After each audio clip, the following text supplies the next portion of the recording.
Allahu Ekber! Tekbir!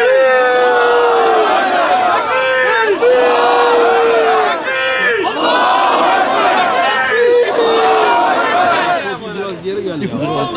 Bismillah! Allahu Ekber! Ya gücün Ya Allah! Bismillah! Allahu Ekber! Ya Allah! Bismillah! Allahu Ekber! ABD Başkanı Donald Trump, terörist İsrail'in güvenliğini merkeze alan, Filistinlilere ebediyen yurtlarından sürmeyi hedefleyen, 100 yılın anlaşmasına adını verdiği planını açıkladı. Herkesçe malum olan ve emperyalizmin genel karakteri olan hukuku hiçe sayma alışkanlığı bu açıklamayla bir kez daha kanıtlanmıştır. Özellikle Kudüs'ün statüsü konusunda tamamen sapkın bir inançtan hareketle oluşturulan iddianın ve teröre dayanan eylemin meşrulaştırılması, daha açık bir ifadeyle ilk gününden itibaren gerçekleştirdiği terör eylemleriyle ayakta kalmaya çalışan Siyonist İsrail'in yine kör bir inançla ABD tarafından desteklenmesi, terörün meşrulaştırılması ve yaygınlaştırılması noktasında kirli bir işbirliğidir. Dolayısıyla bu bir anlaşma değil, savaştır. 100 yılın planı denilen Filistin'in yok edilmesi, Kudüs'ün bütünüyle işgal edilmesi, Filistinlilerin vatanlarından çıkarılması hükümlerinden ibarettir. Kısacası planda, anlaşmada soykırım, vahşet ve işgal diplomasisidir. ABD ve İsrail 60 yılı aşan kan ve zulüm devleti tasarımıyla başaramadıkları Büyük İsrail ve yok edilmiş Filistin hayalini şimdi de bu yolla gerçekleştirmeyi deniyor.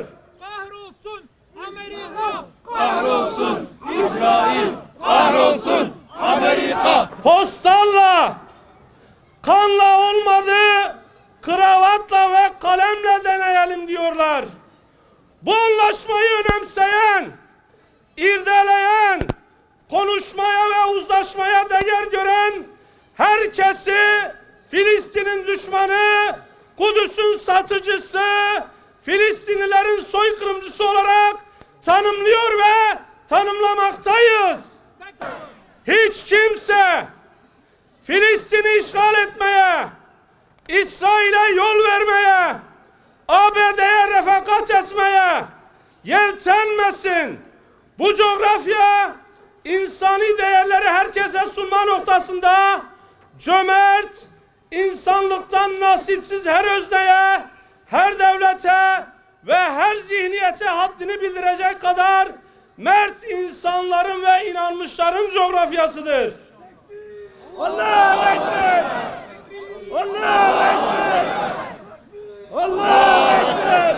Irak, Küveyt, Yemen, Suriye, Afganistan ve daha birçok bölge ülkesi, milleti ve toplumu ABD'nin ne işe yaradığını, vaat edilmiş topraklar anaforu için neler yaptığını, Armageddon hedefi için ne kadar vahşileştiğini yaşayarak ve zulmün her çeşidini görerek biliyor. ABD şimdi bak elimde silah değil kalem var şirinliğiyle yeni bir yol, yeni bir son arıyor. Biz bu yolun bölge için barış ve huzur, ABD ve İsrail içinse önlenemez son olmasına gayret edeceğiz inşallah. Evangelist, Siyonist, akıl ve ahlaksızlık işbirliğinde üretilen 100 yılın planı, 100 yılın rezaleti, 100 yılın dayatması, 100 yılın kurnazlığı, insanların onur ortaklığıyla Müslüman kitlenin idrak ve şuur ortaklığıyla yırtılıp çöpe atılır. Bu planı yazanlar, yayanlar, bu plan üzerinde ABD ve İsrail'e yamanıp yanaşanlar da tarihin çöp sepetine atılanlar kervanına katılırlar.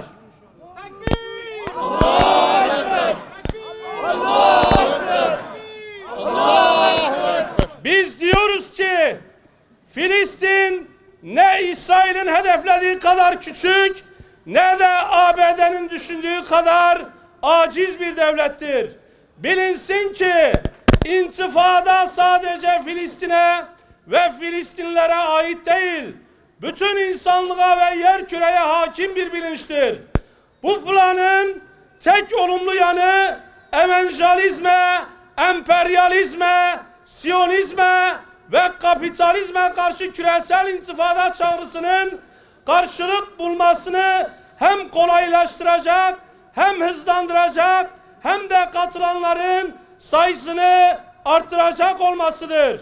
Biz Hazreti Ömer'den, Selahaddin Eyyubi'den, Yavuz Selim'den, Abdülhamit Han'dan bize miras kalan ilk kıbleyi koruma gururunu, İbrahimi yaşayışın merkez coğrafyasını Şanlıurfa Peygamberler Şehri'nden Şanlıurfa Sivil Toplum Kuruluşları olarak bağımsız Filistin, özgür Filistinlerle birlikte devam ettirme, onurunu yaşamakta ve mukaddes bir miras olarak gelecek nesillere aktarmada kararlıyız.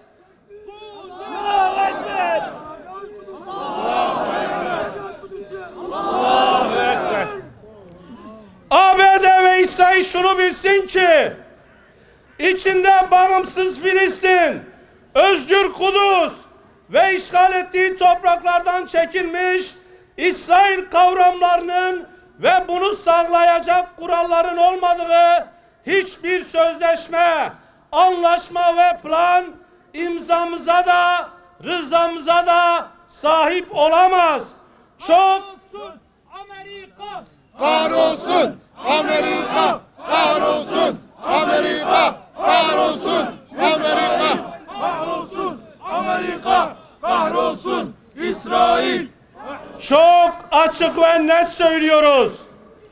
Orta Doğu'dan defolan ABD ve Filistin'de derdest olan İsrail hedeflerine hiç olmadığı kadar yakın, bu hedefler noktasında birlik ve beraberlik oluşturmak açısından da daha önce olmadığı kadar kararlıyız. İyi bilinmelidir ki yardım Allah'ındır ve zafer yakındır. Allahu Ekber! Allahu Ekber! Allahu Ekber! Yaşasın bağımsız Filistin, yaşasın Müslümanların izzeti, insanlığın barış ve huzuru, güzel Kudüs. Söz veriyoruz. Filistin'de, Kudüs'te özgürleşecek. ABD'de, İsrail'de, Orta Doğu'dan defolacaktır Allah'ın izniyle. Allahu Ekber. Allahu Ekber. اللهم انصر إخواننا المجاهدين في الأقصى والقدس وفلسطين. اللهم ثبت أقدامهم. اللهم اربط على قلوبهم. اللهم انصرهم بنصر من عندك يا أكرم الأكرمين يا أرحم الراحمين. رفعنا إليك أكف الضراعة من مدينة أورفا. رفعنا إليك أكف الدعاء من تركيا. فانصر إخواننا المجاهدين في كل مكان، واقهر الظالمين، واقهر القاتلين، واقهر الصهاينة المحتلين يا رب العالمين. اللهم وشرفنا بشرف الجهاد في سبيلك والشهادة في سبيلك على أبواب المسجد الأقصى يا أرحم الراحمين. وسلام على المرسلين والحمد لله رب العالمين. وجزاكم الله خيرا. Allah hepinizden razı olsun.